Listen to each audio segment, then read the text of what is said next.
I'm Andrea, also known as AK Lucas, and today I'm going to show you guys how to make a potion bottle.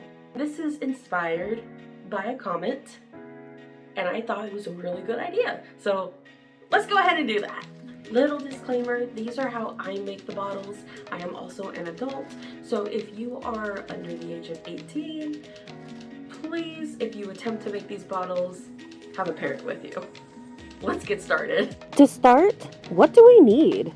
You will need 70% isopropyl alcohol, food coloring, glass pebbles, a form of mica powder, which I prefer the Pearl X, but you can also use other brands as well, popsicle sticks and Q-tips, so you can also use a paintbrush if you want to, a form of super glue, and a glass bottle. Editing Andrea here, I forgot to say also like either a plastic or paper cup. You want to put the isopropyl alcohol inside of a cup and then put in the food dye that you want to. In my case, I use blue and green to make like a aqua color. Now you just want to pour just a little bit into each bottle. This is because with how dark the pigment is, you want to put in more of the clear liquid in to make it more see-through instead of too dark. And I should add, if you want it even lighter, you would do the same thing with one bottle and then add some of the liquid into each of the other bottles, then fill it up with more clear liquid. Now you add the glass pebbles, and you can choose how much goes in, but the point of them is to also add to a sound effect when you shake the bottles. And once you are done with that, you'll move on to making your mica powder solution. You start with the isopropyl alcohol. You will then take a little tiny scoop and put about 3 scoops of the mica powder into the isopropyl alcohol. The more you add in, the more it will show when you pour it into the bottle. Also, I don't know why it was bubbling, but look at the bubbles.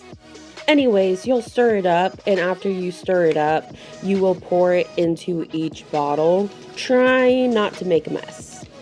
But also don't fill it all the way to the brim because you want some space for everything to be able to shake up. Alright, once you have that, I get some Gorilla Glue. And with that glue, I put it inside the cap before I screw it on so that it really stays on. I honestly prefer the screw-on lids now compared to the cork ones because I know it's not going to leak. Now it is finally time to decorate!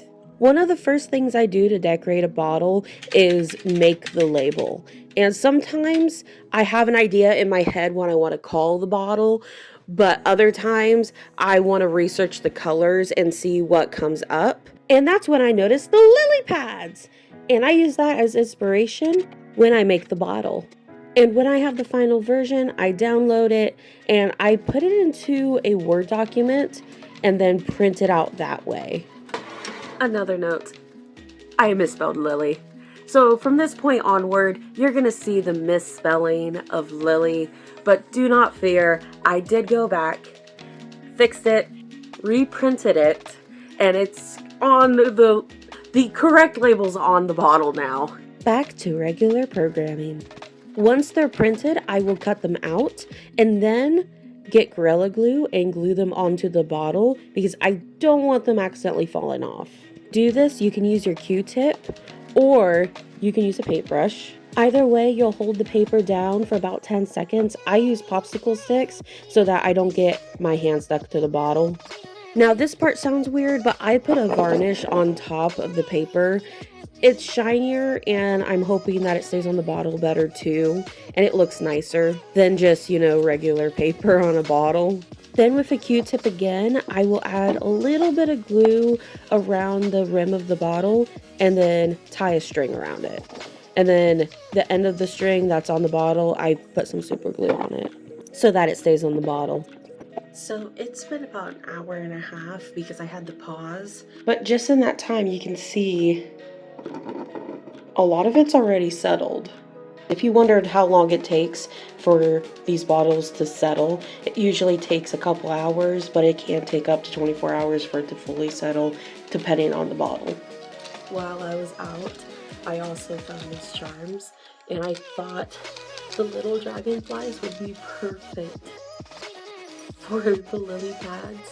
Which leads to this part. taking the yarn and tying it around the bottle to add the charm. Now for this is my easy method.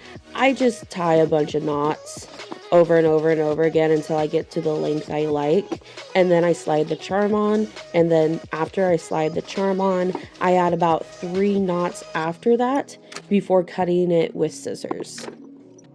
And the last thing you do is stamp wax on the bottle. Now there's a couple different ways you can do that. You could use a hot glue gun to be able to put the wax on top of the bottle before stamping it with the seal, or it's a little slower, but you can light a candle and then melt wax the old-fashioned way before pouring it on top of the bottle and then stamping it.